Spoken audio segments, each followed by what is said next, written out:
I think what makes this team special is they're hungry again.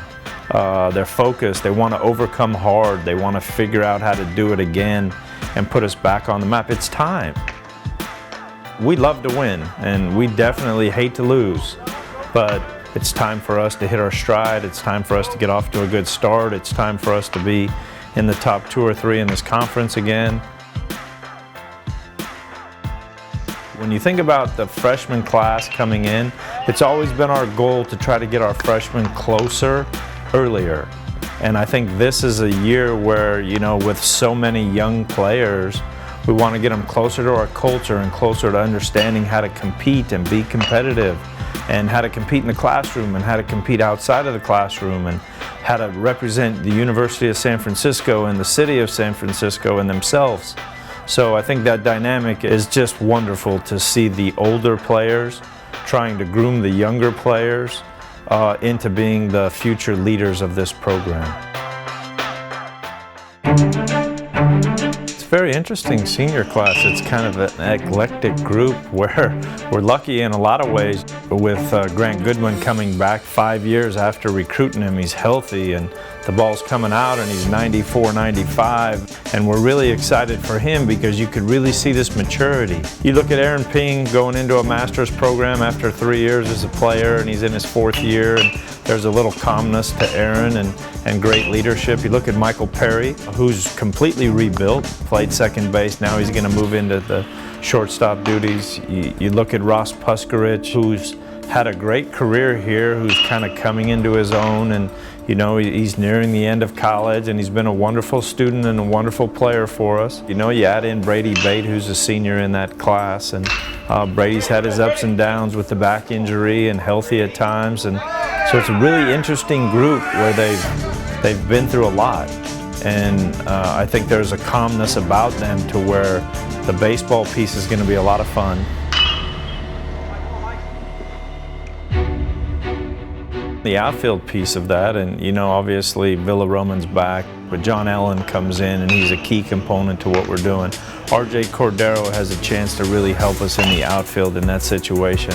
You know, Brady Bate is back, and we're going to get wonderful things out of Brady, but you transition into the catching situation, and Riley Helen had surgery in the off season. If he's healthy, he's our #1 catcher.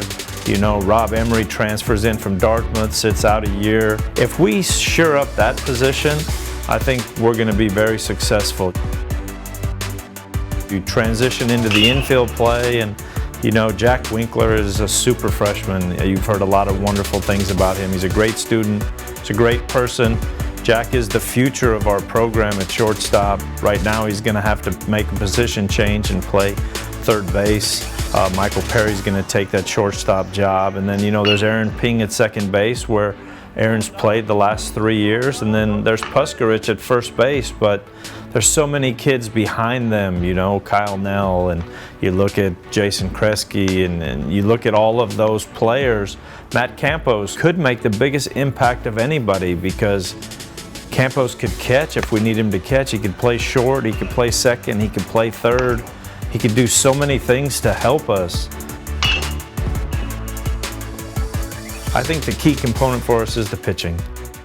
Landon Barraza is a wonderful addition to our mix. He'll pitch on Saturdays for us.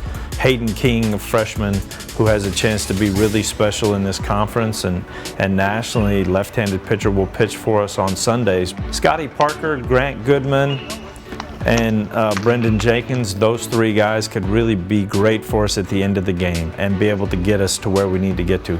You know, our best arm and our best prospect and our best player, Thomas Ponicelli, we pitch with him on Fridays, and he gives us a great chance. This year we're a little stronger. Benji Post moves into that. Alex Pham, a freshman kid, moves into that group.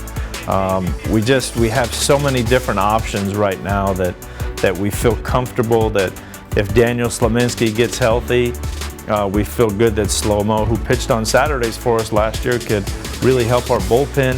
Joey Still is up and coming and just really starting to blossom as a player. So really excited about what Joey's going to be able to do for us as well. It's always been my core value from a scheduling standpoint to play the best teams we could possibly play. And win or lose, just wherever, whenever, however we can do it. So playing Stanford at Stanford, playing Cal home and away, playing Oregon home and away this year, being able to bring in Xavier, who played in a regional, had a chance to go to a super regional, K-State, who's been very good in their conference, you know, going to Riverside, that's been a nemesis for us, and we need to overcome that nemesis of going down to Riverside and playing. You know, the opportunity to play inside our conference, which is very difficult, but I'd like to play as good a schedule possibly that we can so that we have a chance to be an at-large team if we don't win the conference. And I want our players to play against good competition in good venues and have the best experience they could possibly have in college baseball. And now with the venue that we have at USF, we could bring in really good teams and play them here at home.